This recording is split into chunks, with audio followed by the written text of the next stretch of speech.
Have you ever said yes to something, not realizing it would completely change the direction of your life? In this episode of Well, That's Interesting, I sit with Rai Ricomas, a former journalist, photographer, and now a rising voice in local music, whose journey into media started almost by accident. From warehouse worker to newsroom reporter, from radio to rediscovering his purpose through music, Rai shares how adaptability, faith, and finding your true voice can reshape everything. This is a conversation about storytelling, identity, and learning to embrace who you really are. Let's get into it.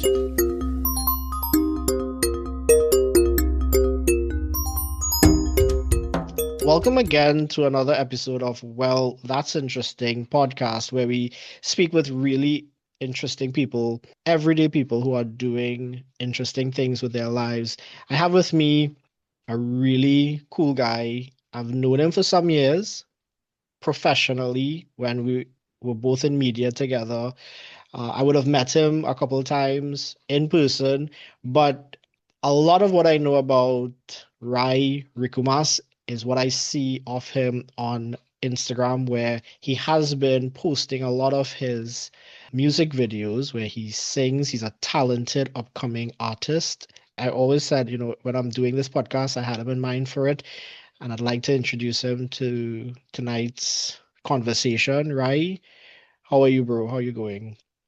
Blessings, man. Very, very good. I'm so happy to be considered for this podcast. I mean, to be considered an interesting individual is one thing, and to be considered so by someone like yourself that I've known for so long is even better. So it's a pleasure to be here. Let's talk a little bit about our media days. We were both in radio, two Mm-hmm. different radio stations, competing radio stations, if you will, Mm-hmm. both Mm-hmm. in the newsrooms, respective newsrooms. Mm-hmm. Was news and radio something you had been interested in from very early on?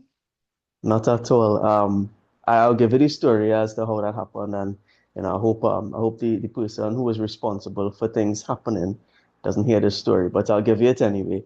I used to work a summer job in a warehouse, right? A little vacation time job in a warehouse. Just, helping around doing some, packing and inside the warehouse, going out with the drivers and doing distribution, carrying stuff across the island to different franchises, stationary stuff, right? And different items like that. And, I hadn't really figured out what I wanted to do with my life yet. I was, pretty young still. And the person who was in charge of the company came to me a day and say, what do you feel is your next calling? What do you feel is the next thing that you want to do with your life? And boy, to be honest with you, I was so ashamed because I had no idea. And, being young and immature, in my mind, I was like, I can't let this man know that I don't know what I want to do. So the first thing I could have thought about was I had some uncles who worked in media, and, they were in media in different fields of work. But I didn't even remember what they used to do. I just say media. So I told him, and I was like, well, I want to be in the media. And he was like, okay, cool, no problem. Let me see what I can do for you. And through some pulling of some strings, he got me into a particular institution where I started studying journalism. And, it was just that one moment of not wanting to sound like I don't know what I want to do and I don't know where I'm going that landed me in studying. And from one thing to the other, it was my first or second semester in, and I came across Anil Siratan. At the time, he was lecturing, and he was my lecturer for fundamentals of reporting. And Anil was like, I like what you do. You interested in a job? And again, I was young, and I had some difficulties at home, and I took the job because I said, you know what, more money in the household would be better. And I took the job, and before you know it, I was working in TV for IETV. That was the sister company at the time of the company that Anil works for still today. And yeah, I just got thrown into the deep end, and somehow or the other, from in a matter of months, I went from working in a warehouse to being in a TV station. And somewhere down the line, I was on TV as well, doing news. but it was never what I wanted to do. I'll tell you the truth. I wanted to be a cricketer or a footballer. Yeah. And for, whatever reason, things didn't work out the way it was supposed to. But no regrets about the journey so far. Everything was a learning process. And, you find out different things about yourself through the different journeys that you go through in life. And journalism and being in the media was just one part of it. But it definitely wasn't the first thing that came to my mind in terms of what I wanted to do with my life. Well, that is interesting, and I'll tell you why. I didn't know you worked at IETV. Mm-hmm. I worked at CL in CL's newsroom for a couple years. Mm-hmm. So we were both employed by the same company, and I'm now learning that you were there for the first Mm-hmm. time. So I Mm-hmm. didn't know that. So that, That time with them was like only, I want to say a year and a couple of months. And then from right. there, I was told by a media colleague at the time that he was leaving 103.1 FM Mm, and he was going on to greener pastures. And he was like, apply, apply and yeah. see what happens. And I mean, I was at the moment in a bit of a pickle in terms of that current entity that I was with. And I was like, I don't know if I want to be here longer, that kind of thing. And the opportunity just kind of came at the right time. And I took it. I did not know much about Indian culture, even though I come from a Indo family. Yeah. I grew up Yeah. away from that Indo family. I grew up around Parang Yeah. and those kind of people, with my stepfather in Piparo. And I didn't really grow up around Indian culture. And I went to this Indian radio station, and in the interview, they asked me if I know about Indian culture. And I was like, yeah, man, I know some stuff. Yeah, yeah, yeah. Shah Rukh Khan and thing, I know some stuff. And it was good enough at the time to land me a job there, and then started a journey of 12 years with 103.1, and that journey only came to an end earlier this year. Yeah. It is a very niche audience, Mm-hmm. East Indian radio, and you really do get pulled into the culture Mm-hmm. when you're in that environment because the radio station I was at, Heritage Mm-hmm. 101.7 FM, they were predominantly East Indian programming. There was a mix of other cultural elements, which was what the vision of the late Hans Hanuman Singh wanted, but predominantly East Indian, and you had to know a little bit about it in order to navigate programming and even what you cover in the news. How did you navigate going into that sort of newsroom where even the news could be heavily influenced by the culture? Mm-hmm. I mean, to be honest with you, I am always very thankful, and I show a lot of gratitude for my adaptability, because my history would show you that I grew up in, a number of different places in Trinidad and Tobago. And that constant moving around as a child and as a teenager, it forced me to become adaptable to whatever society or whatever culture I was living around. Tobago culture is very different to, say, Princestown. Princestown's culture is very different to East-West Corridor and so on, right? And you're kind of forced to become adaptable, and that helped getting into news because, yes, IETV at the time was Indo-centric as well, right? But the newsroom wasn't necessarily per se. It wasn't really influenced heavily by Indo culture. It was a more broad-based newsroom, and it would cover basically anything. But then going across the 103 and transitioning there, you kind of needed to report on what your core demographic was concerned about. And, to be honest with you, yes, like I said, there's adaptability from me, but I have to give credit where credit is due to Amrit Maharaj, Sarah Chandu, and a lot of other individuals who would have played a part in me learning how to become a storyteller for that audience, Yeah. right? And I mean, like I say, I did not know much about Indian culture. I knew the very basic things like Shah Rukh Khan, and at the time when TV used to show Indian movies, and that was about it. That was Mm, about it for me in terms of Indian culture. I knew some of the songs, yeah. but it wasn't deep set for me. One of the challenges I had, even though I came I went through a Mahasabha school and I came from an Indian household, Hindu Mm-hmm. household, went to temple, been around Bollywood music, Mm-hmm. Bollywood movies for many, many years. Was the pronunciation of the Hindi words that you would encounter. How is that for you to manage? Bro, I butcher so many Hindi words in my 12 years there that I'm sure people in India would have been rolling over trying to figure out why this young man is on people radio butchering Hindi that way. Yeah. It's part of the learning process. You make mistakes and you try to learn from it. But there are people within the station in the past and in the present who, that's kind of their thing. Their Mm. thing is knowing these things. And you go to them and you say, look, big man to big man, I don't know how to pronounce this. Help. Yeah. Right? I mean, Google is your best friend, but it could also be it could also lead you astray. Right? You have to be careful with online and what you take from online. So my best friend used to be the people who knew. And, I mean, and it wasn't only East Indian things, it wasn't only Hindi. I remember there was a story from Wassa about some water problems, boy, and it was a whole bunch of places, and one of them was spelled Tompire. So I thinking to myself, all right, I never see this before. There's a place in Trinidad, so you can't Google it and find it. So I Yeah. say Tompire. I say Tompire. And I was 100% confident saying it on radio. I sounded the most confident I ever sounded in my life. And a man from Toko called the radio station. And I was like, where the fella that was now on radio?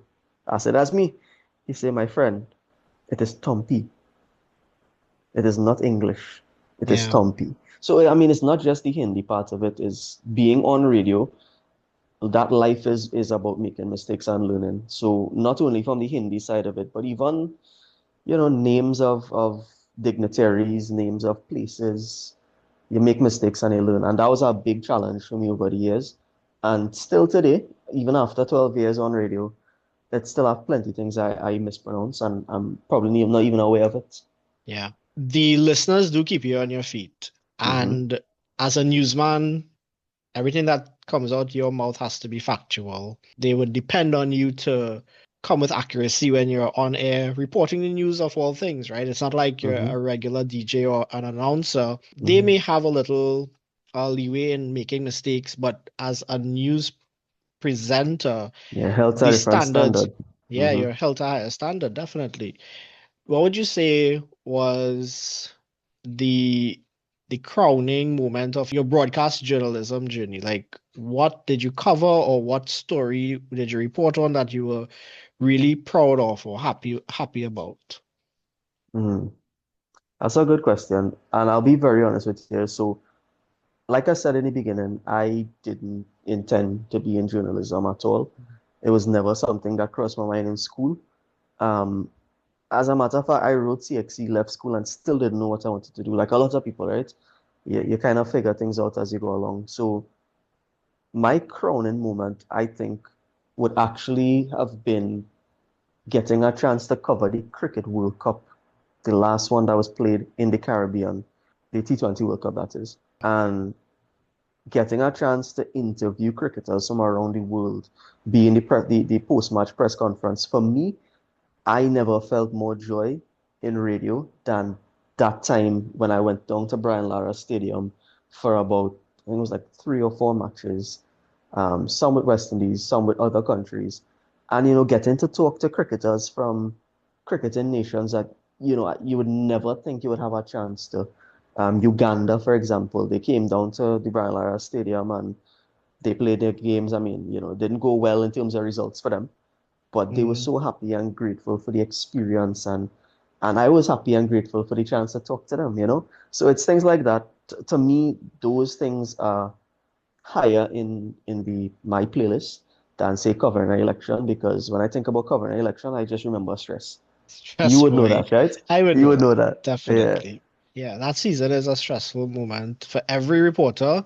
Just Hmm. the prep of it, and even on election night and post-election. But Hmm. to go back to the joy of the Ugandan players there, a lot of what we cover in media is really hardcore news, but things like that, human interest Hmm. stories, Mm-hmm. rarely break the surface, you know? And I think we Mm-hmm. need more of that. What are your thoughts on the need for more focus on people and their achievements and whatever inspires them to do great things? Yeah, I think we have a lot of amazing people in this very, very small country of ours. I think you could get anywhere, you could get to anywhere in Trinidad in about 3 hours, the furthest point to the furthest point. So it's not a big country. And in this small population that we have thousands of amazing people doing amazing things. I was over the weekend, this weekend, I was in Toko celebrating the birthday of a 100-year-old woman. And in the audience was another 100-plus-year-old person who is her friend. And you come across people like that and you see that there are stories to be told about their life and the things that made them tick and the things that made them get to 100 and the values that they could pass on to us in the younger generation. So that's one. And then two, there's also the flip side of it in terms of that's a positive. We have a lot of people doing a lot of amazing things. But then there are also, not just in Trinidad, but all over the world, there are a lot of people who are still facing hardship, still facing oppressive situations. Today, I watched a documentary about Burundi, which is seen as the world's poorest country. And there are people with families of 6 children, and they all sleep on the floor. And you'll be surprised how many people right here, they may not have it that difficult, but they live difficult lives. And I think there is a need to tell those stories too, Yeah. because it may not be that they are in that situation for the want of trying. I think a lot of people try, but because of circumstances, sometimes beyond their control, sometimes caused by themselves. But there are a lot of people who are still living in difficult situations. And I think the media was always supposed to be the voice of the voiceless. And somewhere along the line, I think some of that has disappeared. Yes. I don't personally see it happening a lot where there are stories talking about people and the challenges they face and the ways that we could help. Yeah. Because it may not always come down to the government this and the government that. Sometimes people can help people. Average people, we could help others. But we don't know what's going on with people because you don't see them happen. You don't see them in the news that often anymore. So for me, that's something I've seen that kind of has died over the years. And I'll be honest, when I decided to leave the media, several of those kind of things played on my mind and eventually played a part in my decision to leave media after, was it 13 and a half years? Yeah, because we focus a lot on the people who make the news are the rich and the powerful, and they're dominating the headlines. There's so much greed, corruption, nepotism taking place in the world that those stories of the marginalized do get sidetracked, and we give that up in favor of a capitalistic sort of agenda. What do you think about the rise of independent journalism, where people take it upon themselves to break away from a conglomerate or a media house and start their own little blogs, their own little Hmm. substacks, and report the news from the margins of society? There's positive and negative, in my opinion, with everything in this world. Everything, you could find something positive and you could find something negative. And it's the same thing with that, right? The documentary I mentioned that I watched, it's an independent journalist. I won't call him a journalist, I'll call him a YouTuber. But he is independent, he's not attached to any entity. Hmm. And the stories that he tells and the things that he brings to the forefront, I very rarely see it on any large scale media entity.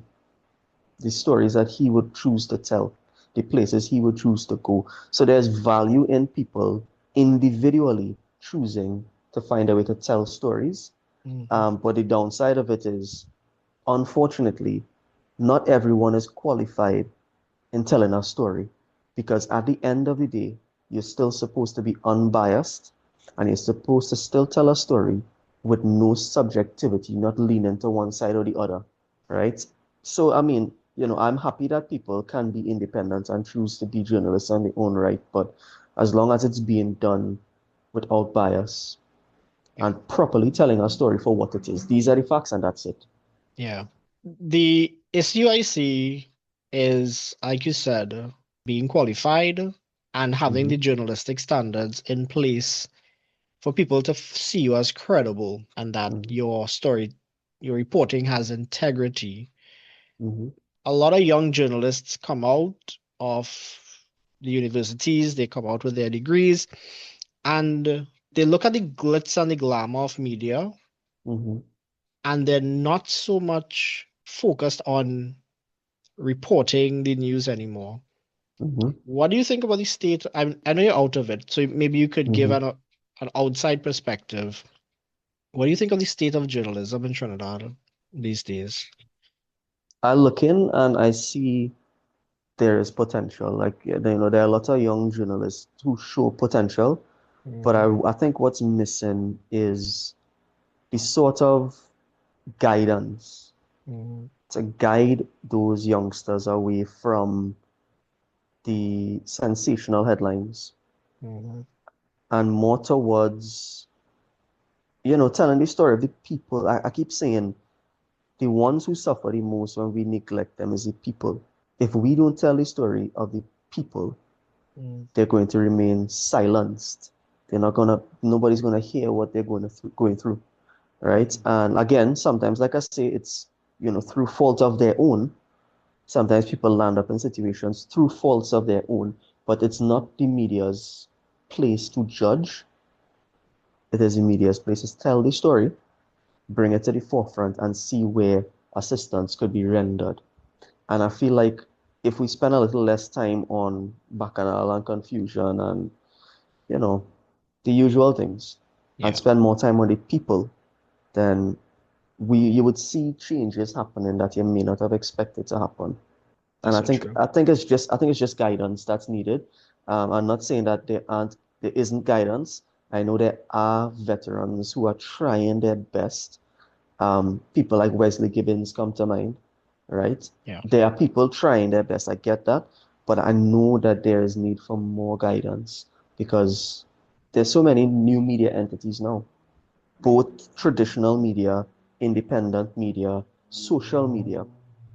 And I think it's just about the guidance and keeping people in touch with who we are, who as the media you are Mhm. supposed to serve. Yeah, right. So during your time in radio, you did a lot of photography as well. So Mm-hmm, we've moved away from just being broadcast journalists. They're now called multimedia journalists. So you need to mm-hmm, shoot video, record audio, take mm-hmm, pictures, mm-hmm, create content from scratch, the full works, right? You're like a mm-hmm, full package that they're hiring to run a mm-hmm. newsroom and upload to social media and all the various thrills and frills. What inspired you to get into photography? Because you are an excellent photographer from the work I've seen you done. Thank you very much, man. Again, by accident or by force. Yeah. A lot of the things that I do now are not things that I ever planned on doing. I never planned on picking up a camera. I mean, obviously, I had a little point and shoot when was close to being an adult. I had a little point and shoot. I used to go around taking pictures of family and that kind of thing. But it was never something I saw like a career to say I could make money from this thing. It was while I was at the radio station, they decided to invest in a company camera. And, we just learned to use it. It was there. We learned to use it. It was for both internal purposes, for internal events, company events, and also for news Yeah. and many other things. And, I was an old Canon Rebel, and, I ended up enjoying it so much that I went ahead and bought my own same type of camera, just a little older series. And I started off doing my own thing as well, privately, with a Canon T5, I think it was. And yeah, it was just, I guess I kind of fell in love with it a bit. Then I fell out of love with it. Then I fell back in love with it. And now I'm at this stage where I enjoy it for what it is, but it comes with its difficulties and all the different things that you would expect with whatever is a job. A job could turn a hobby into something a little frustrating because it's a job.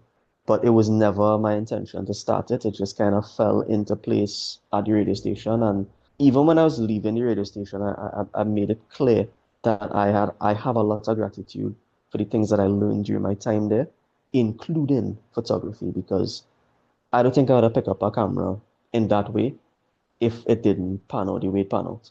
So when you said that you're doing your own thing, is it that it's a business for you now? Yeah, it's a little side. I wouldn't call it a full-fledged business at this point. It's a side hustle more because of time limitations with my current job, that kind of thing. But it's a serious side hustle. I take it very seriously. I try to give the best every time that I'm called upon. And I also do videography as well.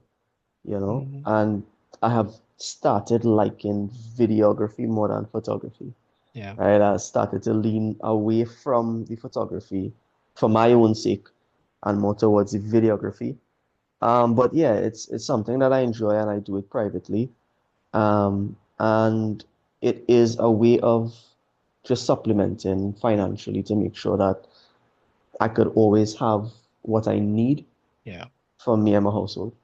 Right. I mean, the skills that you learn on the job, Hmm. a lot of people are now, myself included, you're taking it and you're turning it into side hustles, legitimate business ideas that could grow and become things. But Hmm.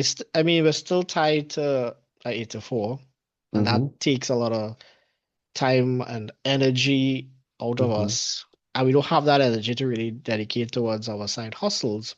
Hmm. You said that you wanted to be a cricketer or a footballer. Where are those aspirations for you now? I actually, completely abandoned those Oh journeys. boy. I mean, I'm now 31 years old. I know I'm young still. A lot of people listening to the podcast could be like, "What are you talking about, 31? You're young still." I know that, I know. But in terms of athletics and that sort of thing, 30 is where you start sort of turning the corner to start going down the hill. You're not going Yeah. down the hill yet, but you're turning the corner towards the downhill. Yeah. And at this point, I only played cricket at like the lowest level in Trinidad, and it's fun. I enjoy it. But at this point, I've decided to sort of focus more on my 9 to 5, for Mm-hmm. one, or my 8 to 4, for one. And also, I've decided to focus more on music. I wanted to become a musician for as long as I could remember because my great uncle, he used to sing Frank Sinatra and that kind of thing way, way back in the days, Hamid Latif. And, ever since and I mean, I grew up around Parang. So ever since I knew myself, music was always around in some form or fashion, right? And I tried music in different incarnations. At one point, I tried to be a rapper. That didn't turn out too well. I tried writing foreign music, pop music. Didn't feel right for me either. I tried soca. I released a soca song a few years ago. And for some reason, nothing felt like home. Everything felt foreign and strange, and I just didn't feel like I belonged. But in 2019, I wrote and recorded a song called Mama Don't Cry. It was a few years after my own mom passed away, and it was a sort of reflective song on just generally people who, don't listen to their mother and what could happen. Yeah. And that song, it was received okay. Got a couple thousand views online. Nothing spectacular, but it was a start. And then in 2021, I did another song, another reggae song called Trod On. And that was a song about resilience. And even though reggae is where I feel the most at home, those two songs never felt quite like me.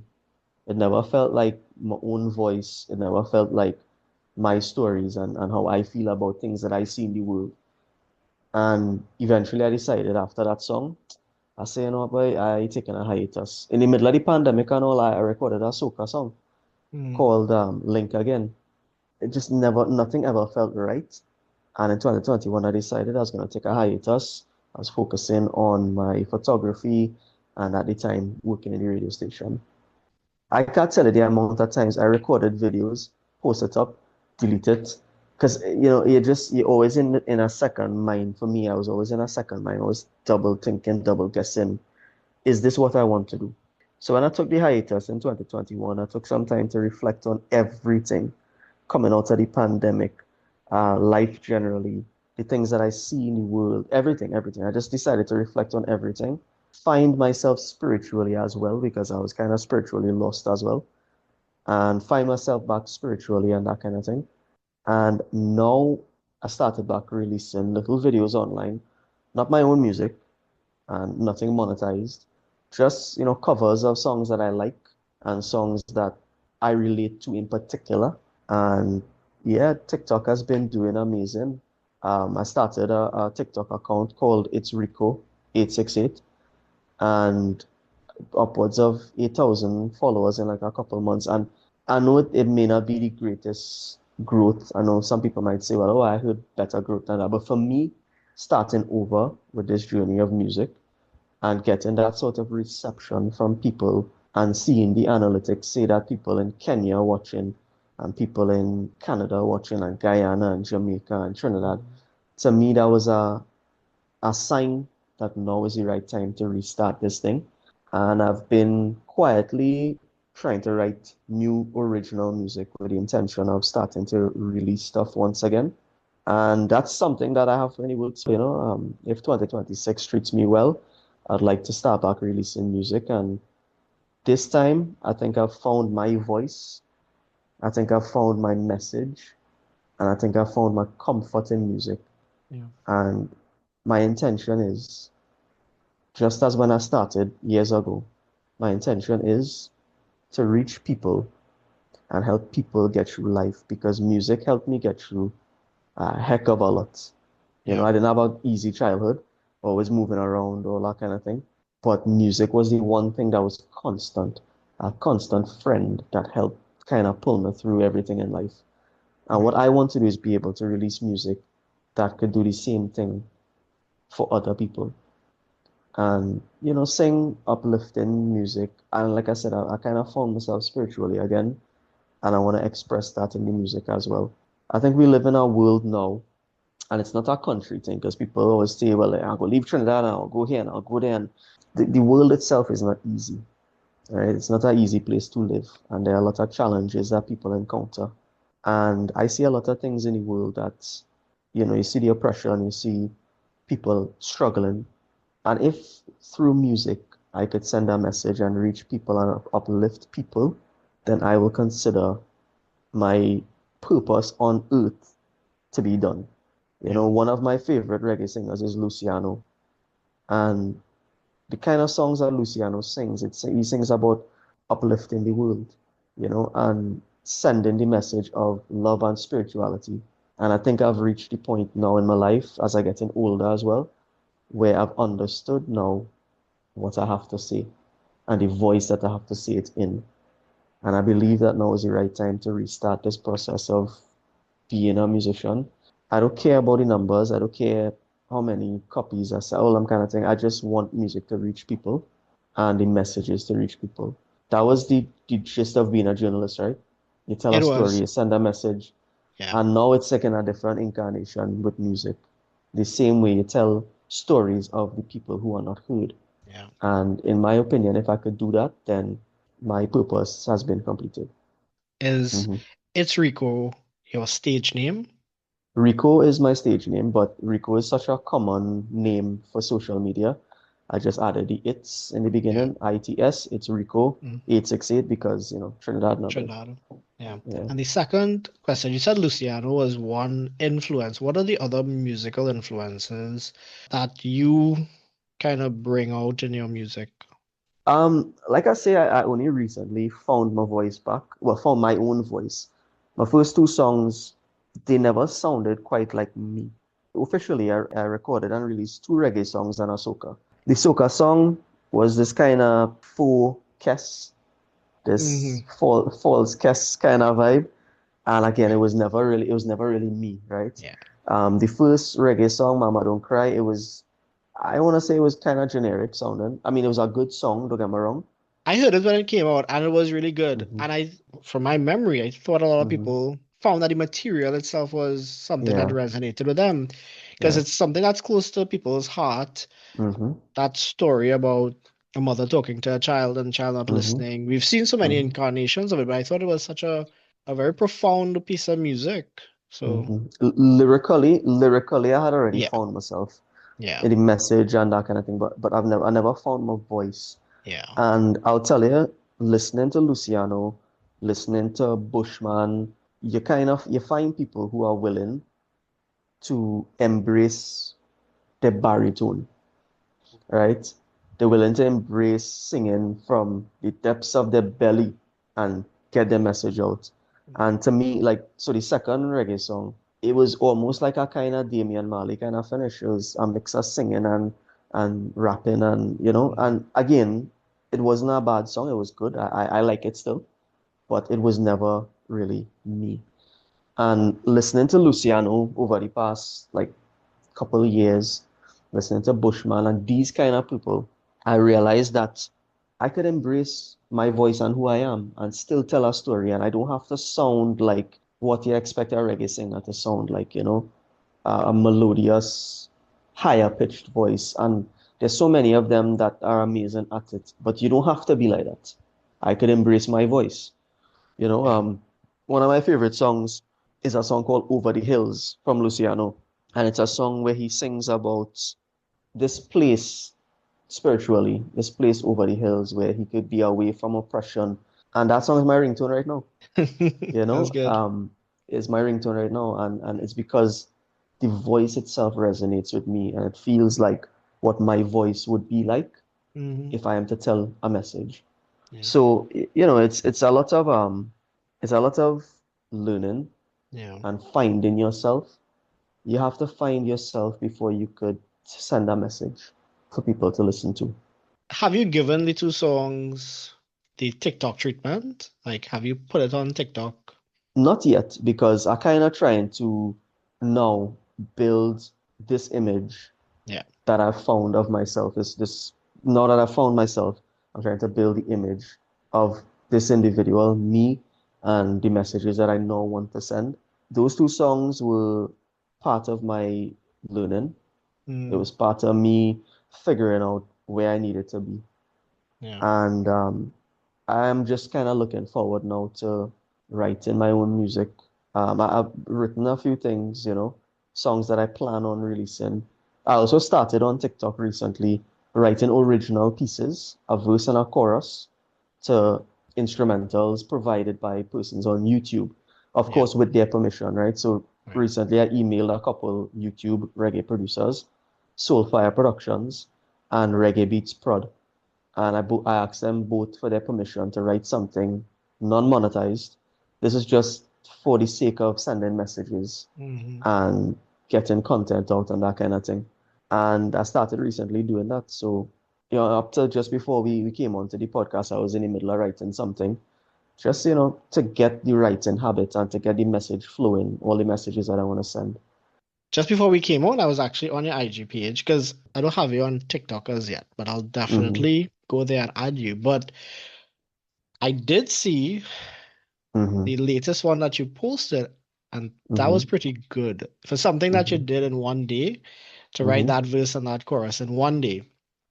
And what struck me was what you put in the caption that you want to do this daily.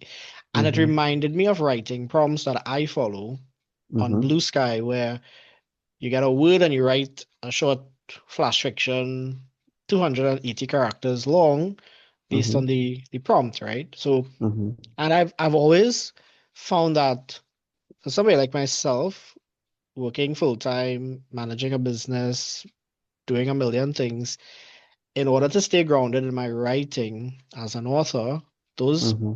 daily prompts really help me be creative in a very small way every single day. So it's something that I Mm-hmm. can be proud of, and I can still keep the creative juices flowing daily, even though it's nothing substantial. So I'm not writing a novel and I'm churning out 500 words a day or anything like that. Mm-hmm. I'm churning out 230 characters, which is Yeah. like a paragraph a day. But I think that that's a really interesting concept that you're on, to write a verse and a chorus every day Mm-hmm. amidst your busy schedule. Where did you come up with that idea?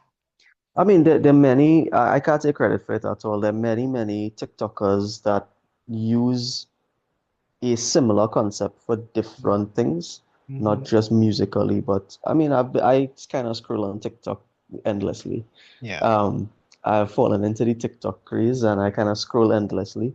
And I've seen other persons do things like that with, different things. It could be cooking videos, it could be uh, just about anything.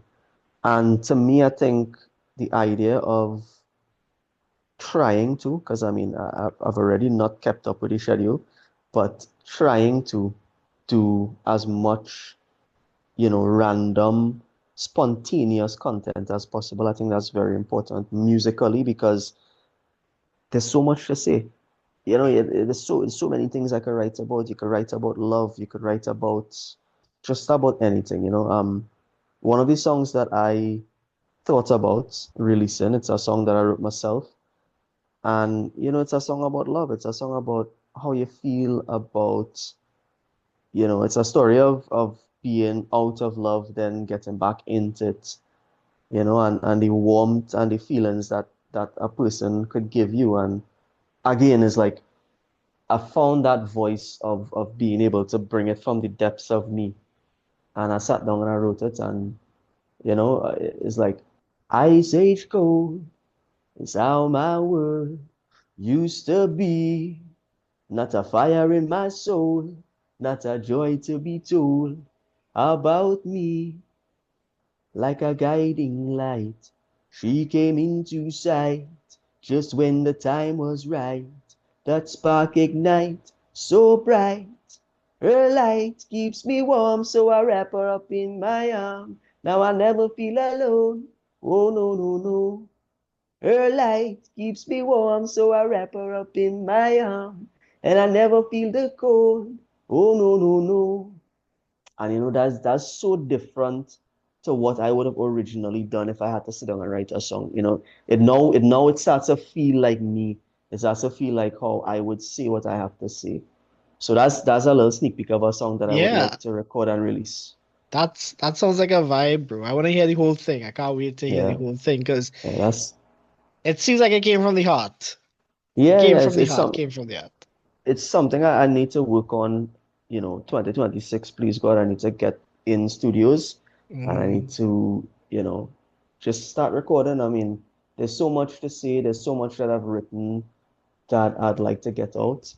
And again, I think I finally found myself spiritually and I found myself vocally. I'm not no longer gonna try to sound like a Taurus Riley or a Chronic. So, I just need yeah. to embrace who I am and what I sound like and get the music out there, get the message out there. But you have a little studio thing going from what I see on Mm-hmm. your Instagram. You have your mic, Mm-hmm. you have your headphones, you have a nice background. I think you could light it in different colors from what Yeah, I'm yeah, seeing. So you have a good little studio thing going. I mean, I've wanted to start this podcast maybe 3 years now, and it took right. me 3 years to figure out what do I want to focus on. Mm-hmm. And I said, you know what? Let me just get everything in place. It doesn't have to be fancy. It doesn't have to be. This is just an end Mm-hmm. of an apartment. It's a corner of an Mm-hmm. apartment, Mm-hmm. and you're just in front of a wall Mm-hmm. that you could light up, and you have on your headphones, and you have your mic in front of you. So whatever you have, you just start working with, and Mm-hmm. let the rest fall into place. I'll be honest with you. I've for many years wanted to build a studio, and I mean a professional studio with acoustic panels on the wall, the foam panels, and a proper audio interface and everything. And I thought to myself, why am I waiting for that to happen when I could utilize what I have and Yes. learn how to work with it? Right? I never used to use a DAW, they call it a DAW. I never used to use one of those. Now I bought Fruity Loops FL Studio some years ago. And when I bought it for like 2 years, I never touched it. Mm. Right? It was like three or 400 US dollars, and I just never touched it. Yeah. And this year I told myself, I said, you know what? You bought it already. You have the login code. You have the ability to go use it, go learn it. And then I sat down and I tried to figure things out, and I'm nowhere near proficient, but I could do enough to get some content out. And I've really been enjoying singing again. Mm, It's something that I gave up on. I really did it. I really gave up on it 100%. And I said, you know what, I ain't doing this thing again. yeah, Outside here ain't easy. I ain't doing this thing again. But I'm happy that I started back with it because, like I say, after finding myself spiritually and vocally, I now feel confident that I yeah. could tell the stories that I want to tell and send the messages I want to send. And I just hope that, you know, the people outside listening who want to hear it.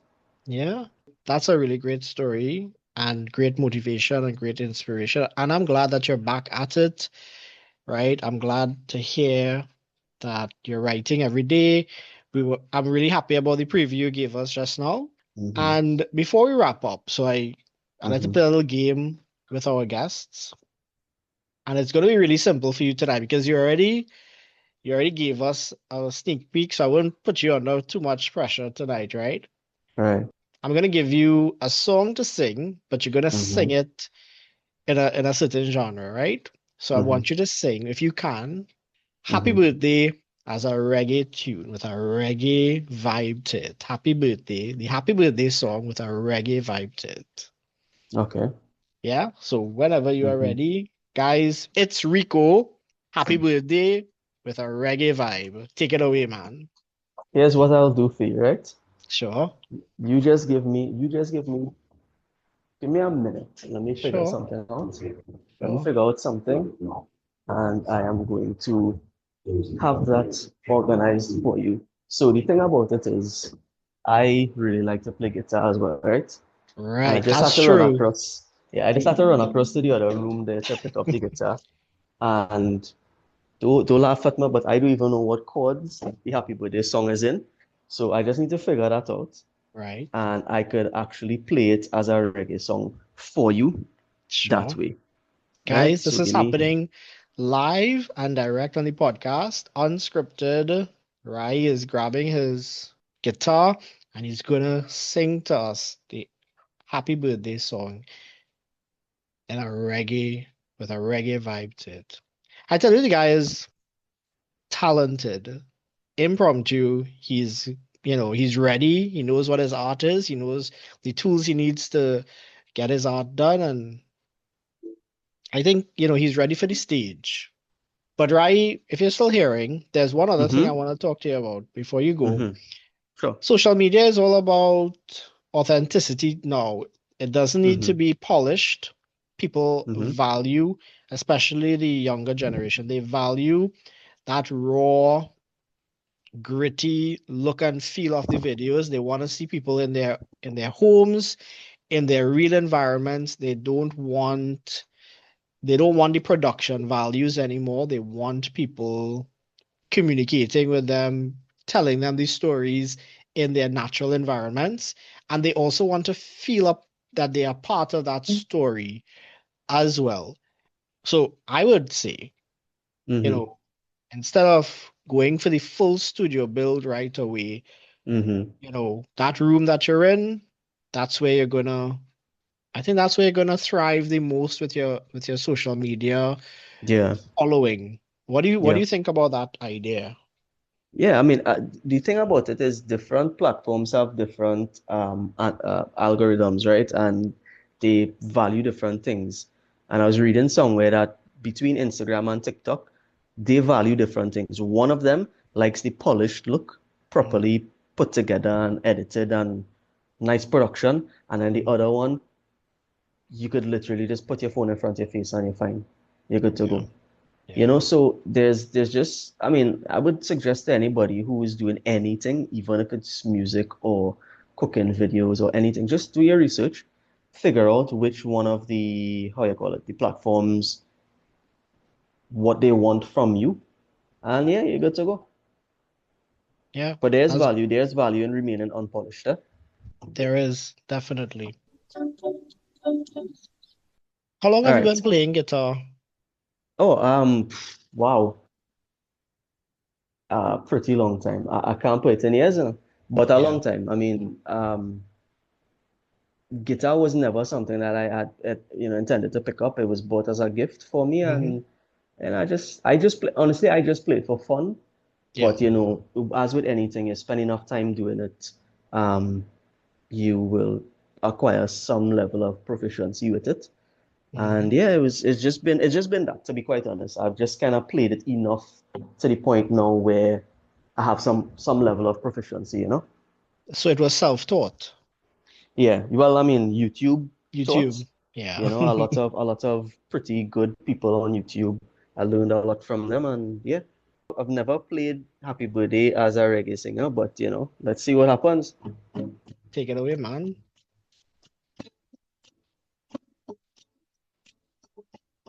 Happy birthday to you. Yes, happy birthday to you. Happy birthday, dear Shane. I don't know when your birthday is, eh? Happy birthday to you. May the good Lord bless you. Yes, may the good Lord bless you. Hey, may the good Lord bless and keep you. Happy birthday to you. Right. Thank you.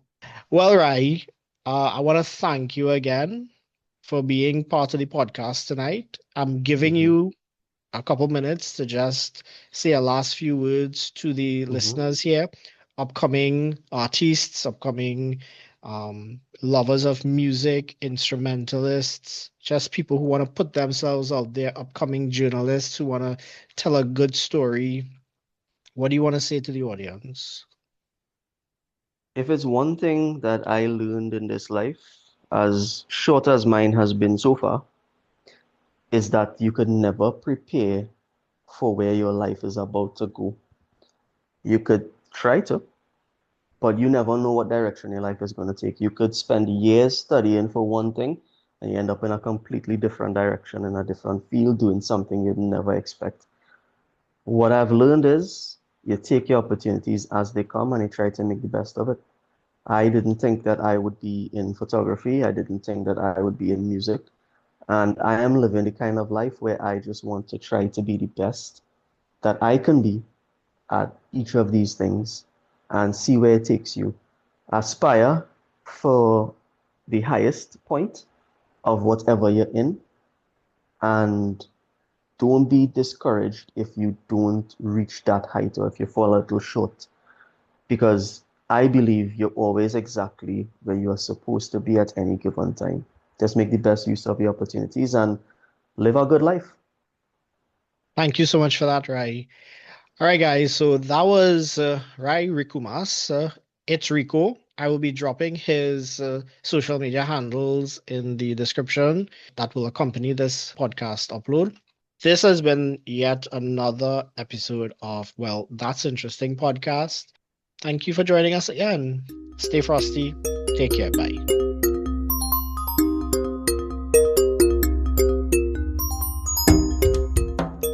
Hey guys, if something in this conversation made you pause, question, or see things a little differently, then I think it did its job. Thanks for spending this time with us on Well, That's Interesting. New conversations drop regularly, so follow the podcast wherever you're listening and come back again when curiosity pulls you in. Until next time, take care, stay frosty. Bye.